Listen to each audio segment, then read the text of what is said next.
నమస్తే అన్న. నమస్తే బ్రో. అన్న ఇప్పుడు ఎక్కడ చూసినా కూడా ఇమ్మడి రవి, ఐబొమ్మ రవి, ఐబొమ్మ రవి నడుస్తుంది. సో మీ మద్దతు ఐబొమ్మ వైపా లేకపోతే సినిమా ఇండస్ట్రీ వైపా అంటే మీరేం చెప్తారు? ఇమ్మడి రవి వైపే. ఎందుకనంటే ఇమ్మడి రవి ఒక దేవుడు మాకు.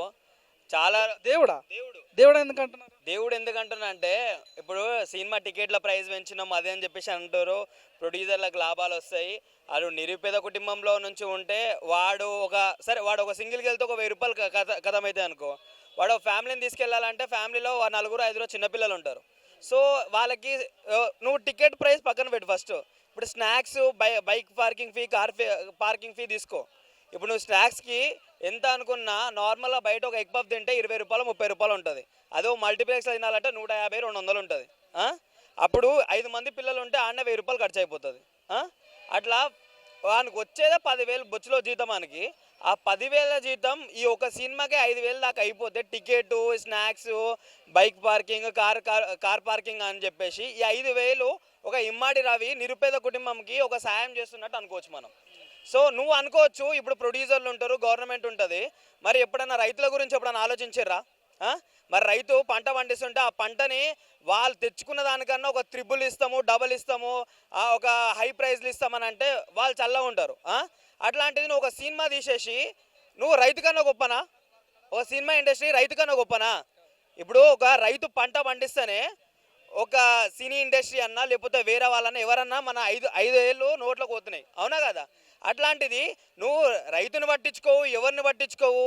నీ సినిమాకి ఒక ఇమ్మడి రవి వల్ల ప్రాబ్లం వచ్చిందని అంటే నువ్వు ఎన్కౌంటర్ చేసేయి, అది చేసే ఇది చేసే అని చెప్పేసి చెప్తున్నావు.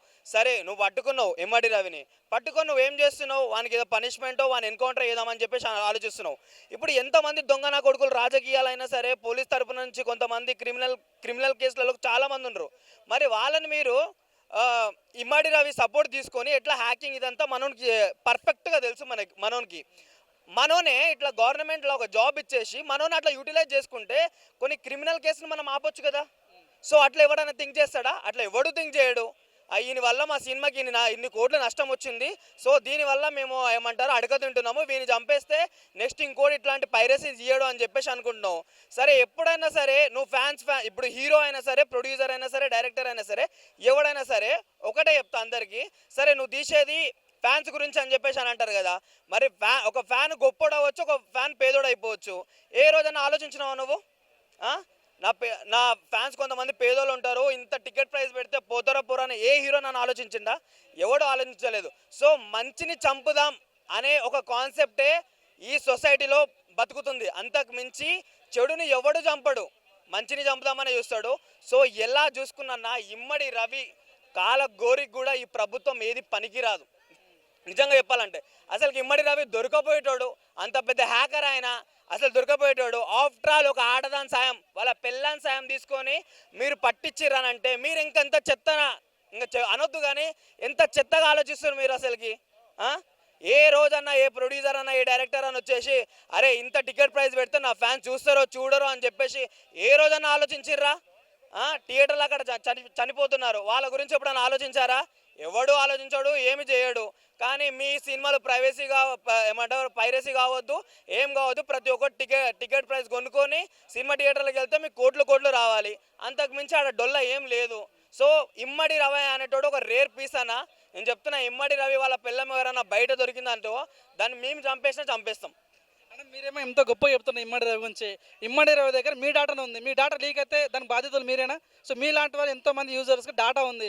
ఒకవేళ మంచి వాడితే ఓకే, చెడు తీసే దాని పరిస్థితి ఏంది? మరి దాని గురించి మీరేం చెప్తారు? సూపర్ క్వశ్చన్ అన్న. ఇప్పుడు మాలాంటి నిరుపేద కుటుంబంలో సరే, మిడిల్ క్లాస్ ఫ్యామిలీకి అయినా సరే ఏం పర్సనల్స్ ఉండవు మాకు బొంగు. ఇప్పుడు పర్సనల్స్ అంటే ఏ రాజకీయ నాయకుడికో లేకపోతే ఎవడికో గొప్పడుకో వీనికి తప్పించి మాలాంటి వాళ్ళవి అసలు మాకు పర్సనల్సే ఉండవు. ఏమన్నా సరే మేము కుల్లా బాతుంటాం. ఇంకొకటి పోలీస్ తరపు నుంచి ఒక వార్నింగ్ పోతేనే మా వాడు వార్నింగ్ ఇచ్చిండు ఇమ్మడి రవి అనేటోడు, అర్థమైందా? అంతేగాని కావాలని చెప్పేసి ఫస్ట్ టార్గెట్ చేసి నాకు ఇన్ని పైసలు కావాలి, నాకు ఇన్ని కోట్లు కావాలి, లేకపోతే ఇంత ఏమంటారు డేటా ఉంది నేను బయటకు వెళ్తాని ఎవడు అనలేదు. మీరు ఒక వార్నింగ్ సెండ్ చేశారు కాబట్టి ఆయన ఒక వార్నింగ్ సెండ్ చేసిండు.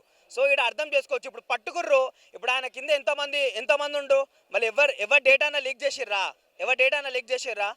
సో ఇది ఒక్కటి మనసులో పెట్టుకొని ఇది ఒక్కటి చేసుకుంటా అనేది కరెక్ట్ కాదన్న. సో ఎట్లా చూసుకున్నా సరే ఒక పోలీస్ కన్నా, ఒక లాయర్ కన్నా, ఒక రాజకీయ నాయకుడి కన్నా, ఒక ప్రొడ్యూసర్ కన్నా, ఒక డైరెక్టర్ కన్నా ఇమ్మడి రవి చాలా బెస్ట్. నేను చెప్తున్నా, ఇమ్మడి రవి ఒక ఐబొమ్మ, ఒక బప్పం టీవీ ఇలాంటిది నడిపించండు కాబట్టి కొన్ని కోట్లు సేవ్ చేసిండు నిరుపేద కుటుంబంకి. కొన్ని కోట్లు సేవ్ చేసిండు. నిజంగా చెప్తున్నా, కొన్ని కోట్లు, ఒక 1000 రూపాయలు కాదు, 1,00,000 రూపాయలు కాదు, 2 లక్షలు కాదు, కొన్ని కోట్లు సేవ్ చేసిండు. సో అంతో ఇంతో మిలిగిందని చెప్పేసి అనుకుంటారు. సరే, ఇప్పుడు మేము ఐబొమ్మ రవి తప్పు అని కూడా చెప్తాం మేము. ఏ ప్రొడ్యూసర్ అన్న, ఏ డైరెక్టర్ అన్న, హీరో అన్న వచ్చి మాకు ఏమైనా సపోర్ట్ చేయండి. ఓ 1000 రూపాయలు ఉన్న టికెట్ 100 రూపాయలకు మాకు ఇవ్వండి. ఎవరైనా ఇస్తారా?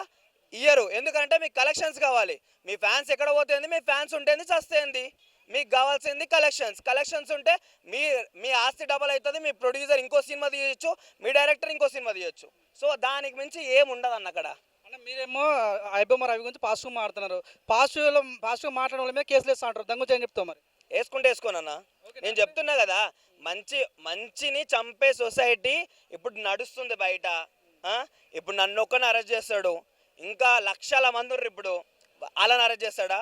ఇట్లా అరెస్ట్ చేసుకుంటూ పోతుంటే వాళ్ళ జైలు కాదు కదా, ఇగో ఐలాండ్లో పర్సనల్గా జైలు కట్టియాలి ఆయన.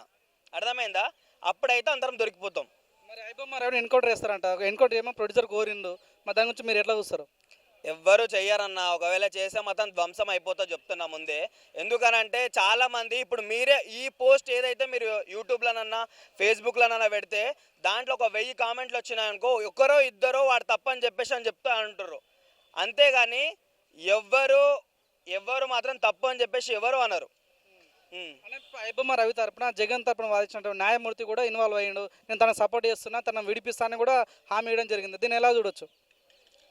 అన్నా, ఇప్పుడు ఎవరైనా సరే న్యాయం దిక్కి పోరాడితే మేము వాళ్ళకే సపోర్ట్ చేస్తామన్నా. మీరు అన్నట్టు ఆ లాయర్ ఆయనకు సపోర్ట్ చేస్తే, ఆయన ఒక్క రోజులో తీసుకొస్తే మేము ఇంకా హ్యాపీ. ఏ లాయర్ అయితే ఇప్పుడు వాదించి తీసుకొస్తున్నా అంటూ ఆయనకు మేము ఇంకా పెద్ద ఫ్యాన్ అయిపోతాం. ఎందుకనంటే మీరు అన్నీ కరెక్ట్ ఉండి అట్లా ఎవరైనా పైరసీ చేస్తే మేము కూడా చెప్తాం అది తప్పు అని చెప్పేసి.